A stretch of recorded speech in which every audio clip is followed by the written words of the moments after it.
Where is your sword? Don't need it.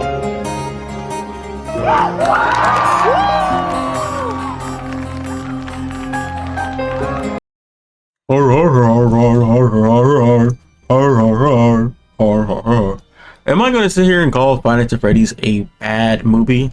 Absolutely yes. Am I going to sit here and call Five Nights at Freddy's the worst movie I've seen this year? Absolutely not. The worst movie I've seen this year is I Remember What You Did Last Summer. That was truly terrible. But am I going to sit here and act like Five Nights at Freddy's was not an enjoyable experience? No, I had fun. I did have fun. Admittedly, I had fun watching this movie. I thought it was very funny. The animatronics are smooth.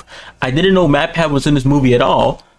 And I still don't. I mean, you wouldn't know that unless you were critically online.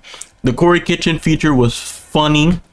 It was very funny. Nice seeing Corey again. That was cool. The acting was solid. It was okay. Yeah, besides some parts, of course, some parts were terrible. Like, this is how that final scene with Michael felt like for me personally. This is a crime scene, and you're the victims. Who are you? I'm your employer, Nate. I go by many names. Phone Guy, MatPat, Scott Cawthon. Is one of them evil dirtbag with a chainsaw? Why, yes! Actually, that one's my favorite. Overall, I had fun. Except for if we're talking about the plot. Hey, do you have a plot? Hey, Scott Cawthon or any writers in this movie, did you guys all sniff cocaine and die before you wrote this? I'm generally depressed on how badly written this movie was. I mean, it was truly worthless and terrible. Anyone who worked on this movie from a writing standpoint deserves to literally die, because I could have wrote something better in my sleep halfway drunk. There is a plot point. There are literally plots written for you that you could have just ripped off the fucking internet, and you still chose to write this piece of dog shit. But let's start with the first flaw of this movie. One of the first flaws of this movie that I wrote down while watching the movie: teleporting animatronics. Apparently, these animatronics can teleport at any point where the plot demands them to be. They can go anywhere, anytime, with no restraints. They can literally teleport. They're phantoms. We are not at phantom animatronics yet. Why are these guys teleporting? Why are their footsteps so silent? All right. Freddy could be at your driveway. You turn around, Freddy's at your fucking hallway. You didn't even hear him. You don't hear those louds. Burn, burn, burn. Plot hole, plot hole. Every time the animatronics move, it's a plot hole, plot hole, plot hole. You told me you don't hear this. Everyone hears this. Every time they're on screen, you hear the giant boom, boom, boom.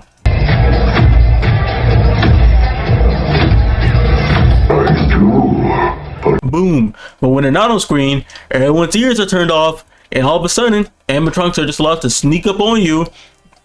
There's a part where Mike is trying to code for Vanessa, trying to get into the place, and then somehow the animatronics are sneaking up on him. How are they sneaking up? They're loud as fuck.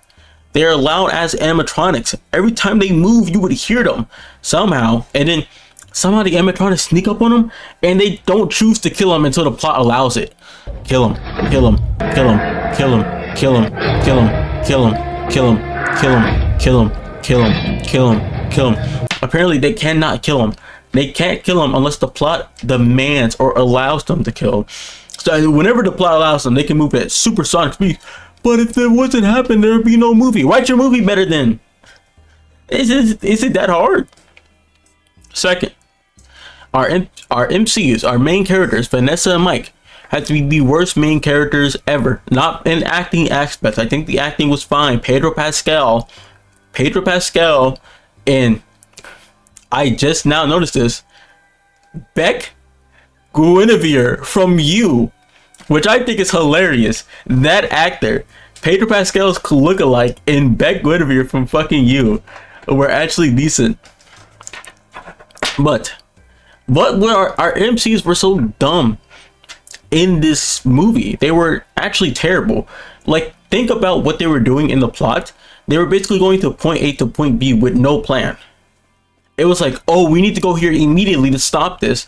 And then they go there with no plan. And guess what happens? They get destroyed and demolished because they went there with no plan. What was her plan? Unless without plot armor, they both would have been dead because they had no plan of action to fight against these animatronics, which they could have easily. Guinevere's a gun just disappears halfway throughout the plot. She only shoots it once to shoot at fake Michael Afton, and then never again. She didn't even use her gun against the animatronics. I question, why even have the gun show up in the movie? Why even have them in the movie? Because they don't do anything. They are in constant danger and they have no plan of action to fight against the animatronics. They're like, okay, we need to go to the house to go stop her. They go to the house and then Beck gets destroyed. Vanessa's getting destroyed with no plan. And she's like, oh no, well, I need to leave the house. You ran into the house to stop her. Now you're trying to leave the house because you're scared? Is this a joke? Because you went there with no plan. What are you doing? They're impulsive. They're acting impulsively. They need to... But there's nothing going on inside their heads. I don't remember how I felt about the first movie, but the first movie they had this glaring issue, I think, where they just went somewhere that they knew was going to happen. They knew what they were up against. They went somewhere anyway, and they were surprised that they had no plan. If Mike didn't have the mask in the house, if Mike didn't have the mask inside the restaurant, he would have just died. And he just cool with that? He was just cool with dying in that scenario? Like, what was your plan, Mike, if the mask was not right there? Plot. Because characters don't exist without plot. Oh my god. Michael's character is really bad, butchered, dumb, stupid, bland, terrible, trash. Michael's character is dumb. Him being a villain is stupid. Everything about Michael's character in this movie, unresolved plot lines, is stupid and dumb. Everything about Michael is dumb, and that's as far as I'll talk about him for now. His fucking Five Nights at Freddy's as musical indie monologue was terrible, and the whole conflict between Mike and Vanessa at the end of the movie was also dumb. Mike's whole problem with Vanessa at the end of the movie was forced and lame. And overall, that was all my gripes with the movie. I know I could have gone a little bit deeper in. I'll leave that to the professionals to go a little bit deeper into why this movie was truly trash. But overall, the characters were dumb. The character motivations were dumb. The animatronics were teleporting and they had silent steps. I feel that Michael and Henry characters were butchered to hell. And I feel like anything would have been better than what we got. I would give this movie about a 4 out of 10. 3 because 3 points because I really like the memes, and 1 point because the har har har was fucking hilarious.